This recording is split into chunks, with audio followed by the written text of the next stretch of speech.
So here I am monkeying around with my furnace at home.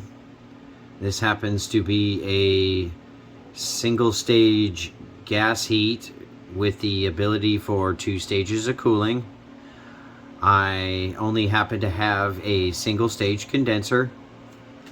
Let me get you the data tag there. You can see. And I was just thinking back to my residential days when we used to install new equipment. A lot of it was variable speed equipment, and I remember setting the ramping profiles on those, and I especially liked the humid profile where it would ramp from 0 to 50% for 30 seconds, and then it would run at like 72, 75% or something like that for 7.5 minutes, and then it would go to 100%.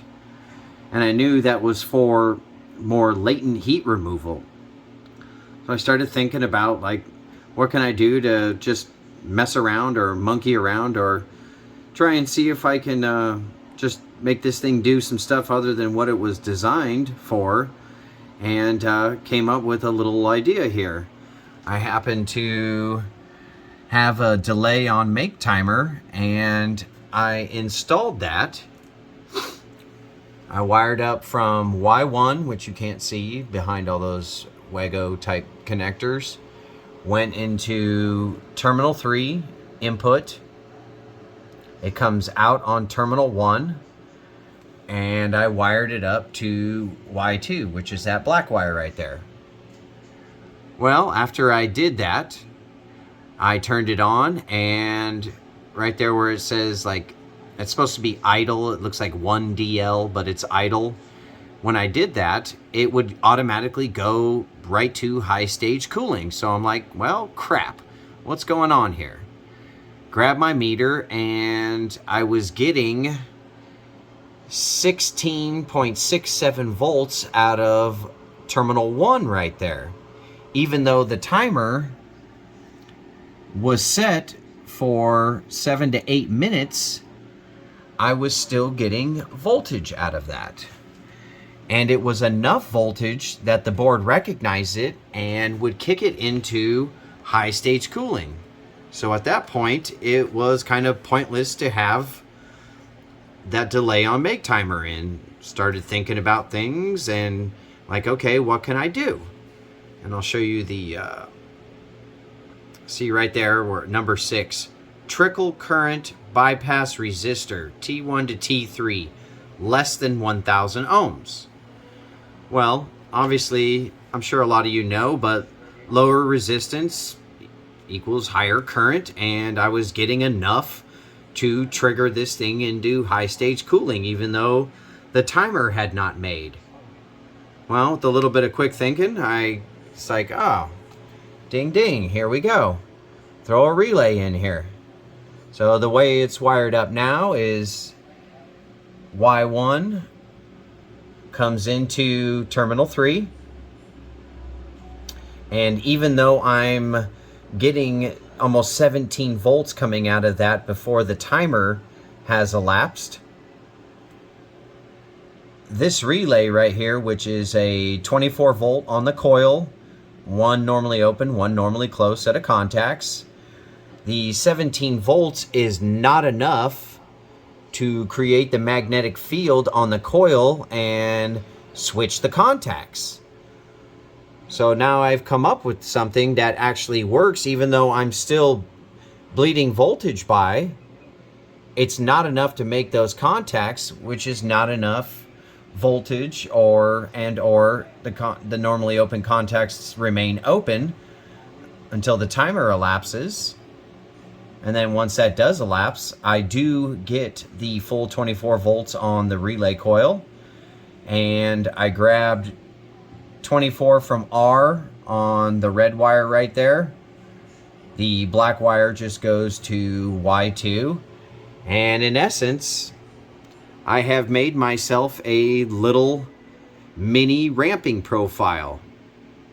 The whole reason and point of me doing this was I wanted to have more latent removal at the beginning of the call and try and get rid of a lot of that latent heat energy.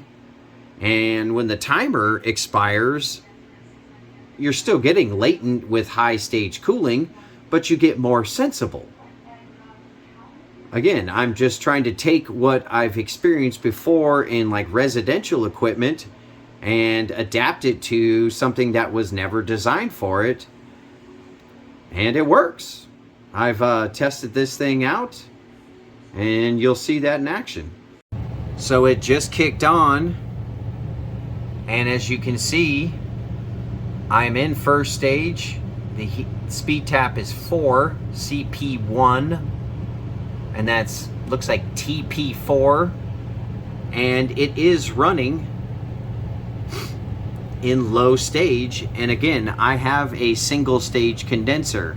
I am trying to use this for more latent heat removal, and then after that timer expires, it will kick up into second stage cooling, and the speed tap is 5. I'm gonna monkey around with that and see what I can get away with without causing any unwanted or unnecessary problems. But thought you guys might want to see this little experiment I've been working on. Here's my condenser. It's nothing special. And it is literally just a little single stage unit. Nothing fancy here. I do have a ICM fan speed controller on it because my wife and I like to run air conditioning, and it works really well in the shoulder seasons, where here in Central Texas at nighttime it's getting down into maybe the 60s, and that's not comfortable enough for me. We like our house cold. As you can see, the timer has now expired. CP2, speed tap is 5. So my little experiment seemed to work. I'm gonna be hooking up my gauges and just seeing what it's doing on the refrigerant side, but in my brain it should work because I'm just taking what I've seen before from manufacturers and trying to incorporate it myself. Thanks for watching. Happy HVACing. I'm gonna figure out what I can do with this thing and how low can I set the airflows to achieve maximum results. Like I said, my goal was to use this delay on make timer as the first part of the cooling cycle and try to really load up that coil and get rid of a lot of that latent heat. It can get pretty decently humid here in Central Texas, so I just like monkeying around and like trying to mess with things and come up with my own stuff. Sometimes it works, sometimes it doesn't, but that should never stop you from trying though.